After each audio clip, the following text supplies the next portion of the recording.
So first step to predicting the products of a reaction is that I need to write down my reactants. Okay, so if we're looking at number 1 here, where we have potassium added to water.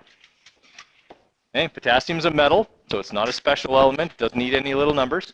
Okay, it's being added to water. Now typically, when I write a replacement reaction, and that's what this is going to be, I write water as an ionic compound. I write it HOH. If you wrote it as H2O, there isn't anything wrong with that. And on a test, as long as you predict the products correctly and you balance it correctly, you'll get it right. Because in reality, both of the possibilities happen when you add potassium to water. Okay? In fact, with anything here in group 1 where potassium is, these all react violently with water. Okay? In fact, they all have to be stored. If we have them in the lab in their pure form, which we don't anymore because they're too dangerous, okay, they are not stored in a sealed jar. Okay? Because there's enough water vapor in the air that they would react violently with the water vapor in the air. So they're actually submerged in kerosene so that they can make no contact with water whatsoever. Okay? They're actually that reactive. Okay? So both reactions will happen, and I'll show you both. Okay? But what happens is a lot of oxygen gets released, and the resulting solution afterwards is very basic because of this. All right? So I have a single replacement reaction where I have a metal reacting with an ionic compound. What's the metal in this ionic compound? Hydrogen. Okay, hydrogen's the metal, hydroxide is the non-metal or polyatomic ion. So who is potassium going to end up with? Hydroxide. Okay, has to end up with a non-metal so that hydrogen can end up by itself as a lone metal. Hydrogen is special, that's why I put a 2 beside it. Okay, what do I need to do or check with potassium hydroxide? I do it with all ionic compounds. I have to drop and swap it. This is a -1 and this is a +1, so it looks okay that way. All right, I've got my products predicted. I've checked for special elements. I have done my dropping and swapping. What's my last step? Balance the whole reaction. All right, on this side I've got 2 hydrogens. That's my largest number, so that's what I start with. Now this morning when I showed my other classes this, they said, well, Mr. Coderre, it's already balanced. Why is it not already balanced? Yeah, there's 3 hydrogens over on the product side right now, not 2. But they kept saying, Mr. Coderre, there's 2 right here. And I said, I'm not arguing that there are 2 hydrogens there. I'm arguing that the hydrogen over there all came from here, which means I need how many of these? 2. Because the hydroxides went here. And that's why it's important to write water as HOH. It's easier to track where everything goes. Okay, so I've got 2 OHs on this side now, so now I have 2 over here on the product side. That gives me 2 potassiums, so I put a 2 there, and now everything is balanced. The other way to have written this equation is to have gone K plus H2O. Hydrogen is still behaving as the metal, so it's still going to end up by itself. Potassium is still going to end up now with just oxygen instead of hydroxide. So I've checked for my special elements. What do I need to do with this? Oh, well, okay, what do we call it when it's just a compound? Balancing is the whole reaction. This would be dropping and swapping. Okay, -2 + 1. So we got K2O as my compound there, right? That means that a 2 here will balance the reaction. Either one of those would be marked correctly on a test because they both happen and are both correct. Okay? All right, I'm going to look at a few other ones here. The subset, you guys got quite far into this. Is that true? Got up to number 8? Wow, you guys got a lot further than everybody else. Okay. All right, so we got magnesium solid. So that's Mg. Magnesium is a metal. Is it special? No. The only special metal is hydrogen. Okay? So you basically never have to write your little numbers next to any metals. All right, and it's reacting with nitrogen gas. Is nitrogen special? Yes, it is. Guys, I had this question on a test on the unit exam a couple of years ago, and it went very, very poorly. Why? What did people forget? People forgot nitrogen was special. So as a result, they lost a mark for writing the reaction correctly, and then they lost their mark for balancing. Okay. Now, they were able to predict the products correctly. They got a mark for that, and they were able to generally tell me it was a synthesis reaction, so they generally got a mark for that. But there were a lot of 2 out of 4s on that reaction because people forgot nitrogen was special. Always be looking at your periodic table when you're writing out reactions. Okay. Don't get cocky. That's, you know what, my 2 morning classes, that happened to both of them. Okay. This morning they were working on the same thing, and a bunch of people didn't even have their periodic tables out. And so as a result, they were getting reactions wrong because they were using the wrong numbers for dropping and swapping, and they were forgetting to identify special elements. So don't feel like you can't have your periodic table out. Feel like you're supposed to have it out, because you are. Okay? Always have it out as a reference. Okay. What kind of reaction did we say this was? 2 elements? Synthesis reaction. In a synthesis reaction, the 2 elements join together to form a single compound. That compound is a metal and a nonmetal. What kind of compound is it? It's ionic. What do I have to do with all ionic compounds? Drop and swap. Nitrogen's a -3, magnesium's a +2. So, magnesium nitride is Mg3N2. Next step. Balance the whole reaction. Done. Okay, so guys, is this really a whole lot different than what we did earlier in the week?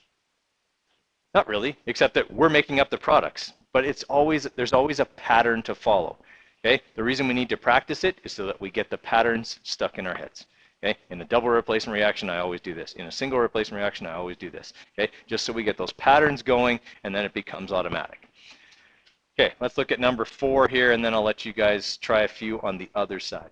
Okay, so we got magnesium nitride is mixed with water. All right, well, we just wrote magnesium nitride a minute ago, so it's right there, and it's mixed with water. How should I write water? I got 2 compounds reacting. My only reaction where that happens is what kind? Double replacement, okay? So I should write water as an ionic compound then. Okay, because a double replacement reaction is supposed to occur between 2 ionic compounds. Okay, in a double replacement reaction, I'm supposed to do what with the metals? Switch them, right? So they end up with new partners. That means that magnesium ends up with hydroxide, hydrogen ends up with nitrogen. These are both ionic compounds, so they both need to be dropped and swapped. Okay, so we'll start over here. Nitrogen's a -3, hydrogen's a +1. So we're looking at H3N. Hydroxide's a -1, magnesium's a +2, so this one's going to need brackets, and a 2. Okay, I've got my products done. Now I need to balance the whole reaction. This one's tricky. The first time I balanced this one, it was like 5 times before I got it right. Okay, I'm a little older now. I'm a lot older now. Okay, and I can kind of, because I've done this stuff a lot, I start to see patterns that can give me trouble before they start.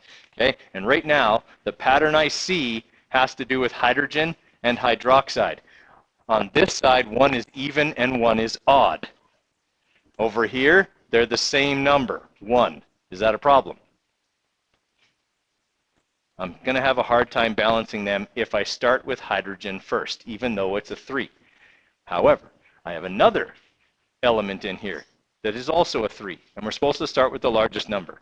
Okay, I'm going to start with magnesium just because I can kind of see what will happen when I balance it. All right, so I'm going to take my 3 and I'm going to put it there. How many hydroxide does that give me? 6. Is that going to make me have now an even number of hydrogens over here? Yes. Okay, go over here. Okay, and what do we say? If you have the odd even problem, what do you do to the odd number? Make it even by doubling it. What did I just do? I just doubled the odd number, right? I just put a 2 in front of the thing that was odd, and I made it even. And when I put that 2 in front of that, it made my nitrogens balance for me over here. Okay? So that's a tricky one. There's a few things in there that could catch you. Okay? All right. So how many people said they got to number 8? That was as far as you were told to go. Okay. I'm going to give you guys a few minutes to keep going. So start on wherever you left off, keep going from there. And in a few minutes, I'm going to go over a couple of other ones that have been kind of giving people trouble. I do want you to look at the second side of this, however, because on yours, there is a mistake. I've corrected it on here, but on yours, this Roman numeral is missing on your number 20. Yours just says lead nitrate, and lead is multivalent, so it's supposed to have a Roman numeral. 2. Okay, for whatever reason, it's missing from your sheet. Okay. So make sure you add it, because it's really hard to figure that one out without it. Now, the key for this, guys, the key for this is posted on Google Classroom. If you go back to my post from September 19th, okay, it says writing chemical reactions, part 2, I think is the title of the lesson, and it has 3 attachments to that. One's a YouTube video, one's the notes, and one is the keys for all the reaction worksheets. So if you go back to September 19th, okay, in Google Classroom on your phone, you can click on that and it'll pop the key up for you. Okay, number 6. Number 6 is absolutely as tricky as a single replacement reaction will get. Because if there's a trick involved, it's in this one. There's a whole bunch of things that we have to check while this one goes through. So we have molybdenum sulfide. Molybdenum is a metal, Mo. Sulfide's a nonmetal, S. Sulfide is a -2 charge. Molybdenum has a +6 charge. When I drop and swap, I get 6 and 2. What do I need to do with that? I have to reduce it. Okay? You always have to write an ionic compound, not molecular, an ionic compound in lowest terms. I can divide both 2 and 6 by 2, leaving me with MOS3. Okay? It is important to remember that ionic compounds need to be reduced. Otherwise, you'll lose a mark for not having written the compound correctly, and you won't balance the reaction correctly either. Okay? It is reacting with oxygen gas, which this question kindly tells you is O2. Would I tell you that? I'm not that kind, no. Okay? I would expect that you remember oxygen is one of your special elements because you were supposed to write it on your periodic table. Okay. It is a single replacement reaction because an ionic compound is reacting with an element. In this case, that element is a nonmetal. So who does oxygen switch places with? Sulfur. All right. So molybdenum is going to end up with oxygen, Mu, and it's going to have sulfur by itself. Now, is sulfur special?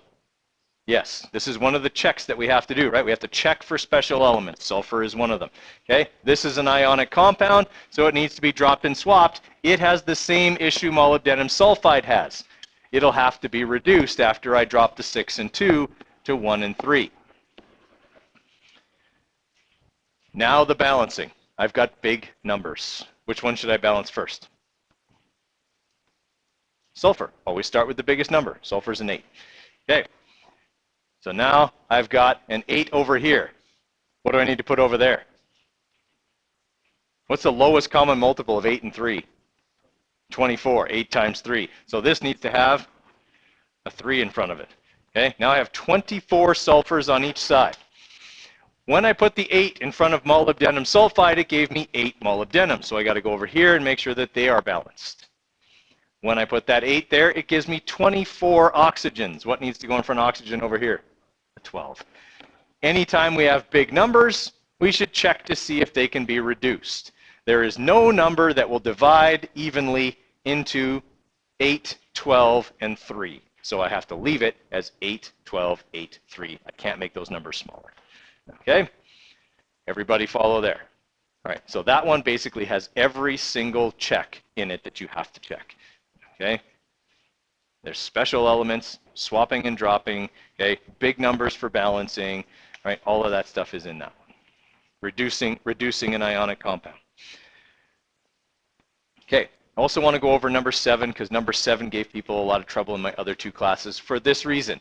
They couldn't decide whether hydrogen, in this case, behaved as a metal or a non-metal. Okay, so here's another kind of little rule or exception that sometimes comes up. In replacement reactions where hydrogen is alone, it's a metal. Okay, so if it's something is reacting with hydrogen gas is a metal. Okay, if hydrogen is listed anything other than first in a compound, then it's a nonmetal. But generally, hydrogen behaves as a metal. All right, so if hydrogen is the metal, and this is a single replacement reaction, who is hydrogen replacing? Molybdenum. So molybdenum is going to end up alone. Hydrogen is going to end up with oxygen. Okay, molybdenum's a metal, so it's not special. This has to be dropped and swapped, however. Okay, this is a -2, this is a +1, so lo and behold, we make water. Could we write it as HOH? We could, but in this case, it doesn't make sense to write it that way. There wasn't an OH over here. Okay, so we can write it that way, or we can write it as HOH. It's going to balance the same either way. Okay, two hydrogens, one molybdenum, 3 oxygens. So I got to go back over here and make sure I've got 3 oxygens. Then I have to go back over here and make sure I have 3 hydrogens. Molybdenum stays as a 1. Okay. Are there any other ones that were giving people trouble? Okay, there's one more I'm going to talk about, but it's on the second side. I don't know how many people are there yet. How many people are on 16? Okay, I'm going to wait a little bit before I go over that one. Okay, keep working there, guys. All right, let's have a look at 16. Okay, so I have copper 2 sulfate reacting with iron solid. The problem that people had with this was they didn't know what charge to use for iron. Okay, it tells me the charge on copper because it's in a compound. Copper 2 sulfate, that's a 1 and a 1. Okay, that's CuSO4. Okay, sulfate is a -2 and copper is a +2, so they work out. But it's reacting with iron solid. When iron is a solid, it's an element and it has no charge. How do I know which charge to use on the other side of this single replacement reaction when iron is now bonded to sulfate and copper is by itself? Nope, because sulfate doesn't have a +4 charge. I use the most common one for iron. And the most common one for iron is the first one that is listed, which is 3. 3 is the first one listed on the left. Okay, on the left of the box, iron is the most commonly listed charge. Okay, so over here, iron is a 3+ and sulfate is a -2. So now I've got to drop and swap this ionic compound. I bring a 2 here and I bring a 3 here, and that will require me to separate the 4 and the 3 with brackets. Okay, everybody follow what I did there? Okay, but that is one that comes up fairly often, so you have to be watching for that. If you are reacting with a metal as an element that has more than one charge, you won't be told what its charge is because no one would know. On the other side, you use its most common charge to swap and drop. Now I've got to balance the whole reaction. It would probably be advisable to start with sulfate as it's present in the biggest number.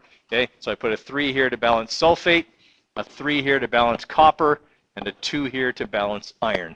And now the whole thing works. Okay, questions on that one? Right, how many people have done the whole thing, both sides? Okay, keep working then. Are there any that you guys want to go over right now that are giving people trouble? 15? Okay.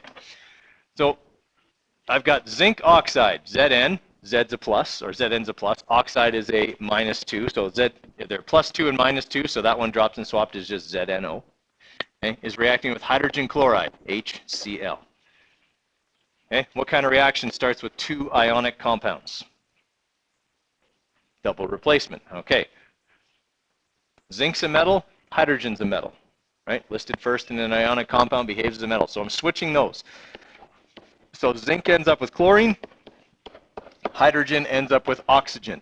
Those are going to be both ionic compounds.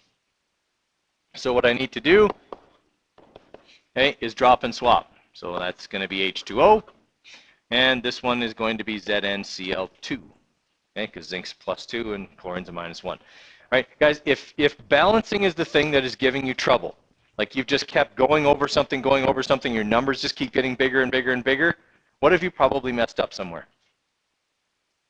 A drop and swap, almost every time. Okay? If you can't get something to balance, chances are you have something swapped and dropped wrong in the equation somewhere. All right, to balance, I've got 2 chlorines over there. Now I have 2 over here. I have 2 hydrogens here. I have 2 hydrogens there, 1 zinc and 1 oxygen. So now it's balanced. Okay? Any other ones? Okay, how many reactions on this sheet involved ionic compounds? Almost all of them. In fact, I think all of them. Okay? I didn't give you a single combustion reaction on here. Okay? Why did I not give you a combustion reaction on here? They're so easy. The products are always the same. What are always the products of a combustion reaction? Carbon dioxide and water. All you have to do is balance it with the balancing rules. So there's no combustion reactions on this one because you just need to memorize the products of a combustion reaction. They're always the same. Okay? All right, keep going there, guys. All right, let's have a look at 19. So I've got iron 2 sulfate, Fe with sulfate. Sulfate's a -2. They tell me iron's a +2, so this compound is fine, dropped and swapped the way it is. Is mixed with potassium carbonate, okay, CO3. Carbonate is a -2 charge. So when I drop and swap, it looks like that. What kind of reaction starts with 2 ionic compounds? Double replacement. So in this one, I got to swap the metals, right? That means that iron's going to end up with carbonate, potassium's going to end up with sulfate. All right, so I'm going to have FeCO3 and KSO4. Now, sulfate's a -2, potassium's a +1, so I need a 2 here for dropping and swapping. This one's okay because they're both +2, -2. Koki, question? Pardon me? I'm busy right now. Can you ask me that one after? I thought this was about that question. Okay, about this question. Just wait. Okay. All right. So I've got to now go back and balance everything. All right. I've got 2 potassiums on the product side. I've got 2 over here, so that's all right. 1 carbonate, 1 carbonate. Okay. I've got 1 sulfate, 1 iron, and 1 iron. So it looks like everything else is okay. All right. All right. Number 7. Someone was asking about. Okay, so that one's already done. Any others? Okay, keep going then, guys.